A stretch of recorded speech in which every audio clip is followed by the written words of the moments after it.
Saudara, Komisi Pemberantasan Korupsi KPK telah menerapkan aturan Kitab Undang-Undang Hukum Acara Pidana atau KUHAP yang baru. Kini KPK tidak lagi menampilkan para tersangka saat konferensi pers. Ada yang berbeda dalam konferensi pers penetapan tersangka kasus dugaan suap di lingkungan kantor pelayanan pajak Madya Jakarta Utara. KPK tak memajang para tersangka korupsi, namun hanya menampilkan sejumlah barang bukti. KPK bilang penanganan perkara kasus ini telah mengadopsi Kitab Undang-Undang Hukum Acara Pidana atau KUHAP baru yang berlaku mulai 2 Januari lalu. Sebab operasi tangkap tangan kasus itu terjadi pada 9 Januari atau setelah KUHAP baru berlaku. KPK mengatakan asas praduga tak bersalah dan hak asasi manusia jadi alasannya. Konversi ini agak beda. Gitu. Kenapa? Misalkan, kok nggak ditampilkan para tersangkanya? Nah, itu salah satunya kita juga sudah mengadopsi KUHAP yang baru. Bahwa KUHAP yang baru itu lebih fokus kepada hak asasi manusia. Jadi bagaimana perlindungan terhadap hak asasi manusia, ada asas praduga tak bersalah. Aturan yang disebut KPK itu tertuang dalam pasal 91 Undang-Undang Nomor 20 Tahun 2025 tentang Kitab Undang-Undang Hukum Acara Pidana atau KUHAP. Pasal tersebut menyebutkan dalam menetapkan tersangka, penyidik dilarang melakukan perbuatan yang menimbulkan praduga bersalah. 5 orang jadi tersangka dalam kasus dugaan suap pengaturan pajak sektor pertambangan di lingkungan KPP Madya Jakarta Utara, termasuk Kepala KPP Madya Jakarta Utara, DWB. Alih-alih di ruangan konferensi pers, para tersangka kini hanya terlihat usai diperiksa Senin pagi. Tim Liputan, Kompas TV. Sementara itu, Kapus Penkum Kejaksaan Agung Anang Supriyatma bilang, Kejaksaan Agung akan menghormati KUHAP yang baru dan tetap mengedepankan hak asasi manusia serta prinsip keterbukaan publik. Ya nanti kita ketemu. Kan sekarang itu KUHP dan KUHAP yang baru itu kan mengedepankan hak asasi manusia. Ya sepanjang ini kita akan melaksanakan. Nanti akan tampilan di permalundan nanti. Tapi kan juga ada keterbukaan seperti biasa. Iya. Kan ada kebagian dari keterbukaan juga nanti kan. Kita punya tanggung jawab. Yang jelas hak asasi manusia kita hormati, tapi juga ada batasan yang tidak bisa seenaknya.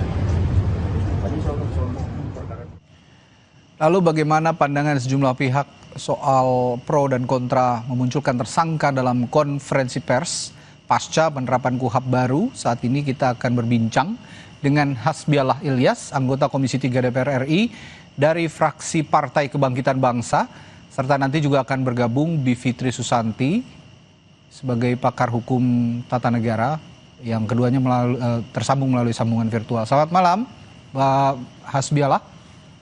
Malam, Assalamualaikum. Waalaikumsalam warahmatullahi wabarakatuh. Sehat, Mas. Ya, Alhamdulillah. Pak Hasbialah, yang mendasari penilaian pasal 91 dalam KUHAP terkait tidak lagi memajang tersangka dalam konferensi pers. Nah, ini sudah diterapkan oleh KPK. Ini sebenarnya dasarnya apa? Memang terus terang saja, memang di dalam KUHP ini, KUHP yang baru ini tidak dibahas secara rinci dalam artian kita lebih mengedepankan humanisme dan lebih mengedepankan hak asasi manusia.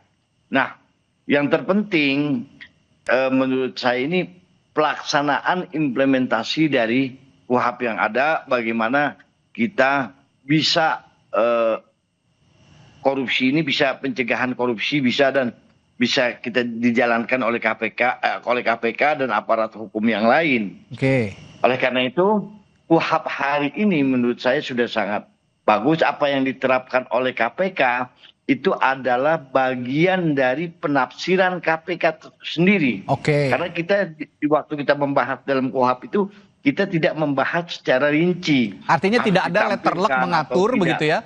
Tidak ada letterlock mengatur bahwa di KUHAP itu harus atau tidak boleh memajang tersangka, tidak begitu ya? Iya. Itu dikembalikan pada lembaga masing-masing. KUHAP kita baca seluruhnya tidak ada harus ditampilkan atau tidak, itu penafsiran dari KPK. Kejaksaan, nanti kata kejaksaan mau menampilkan, silahkan, hak dari kejaksaan. Ini kan tergantung penafsiran masing-masing dari aparat penegak hukum. Oke, tapi apa artinya itu kalimat harus menjaga hak asasi manusia dijadikan landasan juga oleh berbagai lembaga hukum untuk tidak menampilkan tersangka menurut Anda, Pak Hasbiala? Oh iya, kalau memang menurut KPK itu penafsiran dari KPK itu melanggar hak asasi manusia, tidak ada masalah. Dan berbicara hak asasi manusia, memang namanya KUHP pasti harus memperhatikan hak asasi manusia. Betul. Tapi konteksnya adalah biasanya itu ketika semua penegak hukum tetap harus menghormati hak-hak dasar dari tersangka atau terdakwa, bahkan juga terpidana. Jadi misalnya jadi turunannya nanti banyak tuh. Turunannya adalah misalnya ketika melakukan upaya paksa seperti penyitaan, penangkapan, dan seterusnya, tetap harus memperhatikan prosedurnya. Misalnya meminta izin sesuai dengan ketentuan pasalnya. Sebenarnya itu utamanya di situ, bukan soal mempermalukan atau apa. Jadi kalau saya melihatnya persoalan baju ini kan bukan persoalan pelanggaran hak asasi manusia yang terlalu berat ya. Kita harus paham bahwa ada konsekuensi dari setiap tindak pidana yang dilakukan. Nah, tapi juga ini bukan efek jera menurut saya. Memang kita nggak mencari efek jera. Tapi dalam sistem hukum Indonesia yang terjadi adalah karena kita jarang sekali melihat keadilan, maka salah satu cara yang digunakan adalah untuk memberikan semacam sanksi sosial. Itu tadi. Kalau efek jerah sih ya tidak. Iya, masa mau pakai baju warna oranye terus langsung nggak korupsi lagi? Bukan itu. Tapi sanksi sosial yang juga ingin diberikan oleh masyarakat. Karena kalau korupsi kan sebenarnya korbannya adalah kita semua nih ya. Jembatan cepat rubuh dan seterusnya. Sebenarnya itu yang ingin dilakukan. Oke, jangan sampai juga tadi bicara maling ayam dipampang dengan jelas oleh polisi yang cuma nilainya berapa, palingnya cuma berapa puluh ribu mungkin dibandingkan dengan yang mengerupsi uang negara miliaran bahkan triliunan rupiah, ini tidak diberikan sanksi sosial sama sekali. Tapi saya juga nanti akan bertanya lagi kepada Mbak Bibip soal sebenarnya apa untung ruginya penerapan aturan KUHP baru terkait dengan menunjukkan tersangka di publik diterapkan oleh lembaga hukum. Saya akan tanyakan hal itu sesaat lagi di Sapa Indonesia Malam. Tetaplah bersama kami.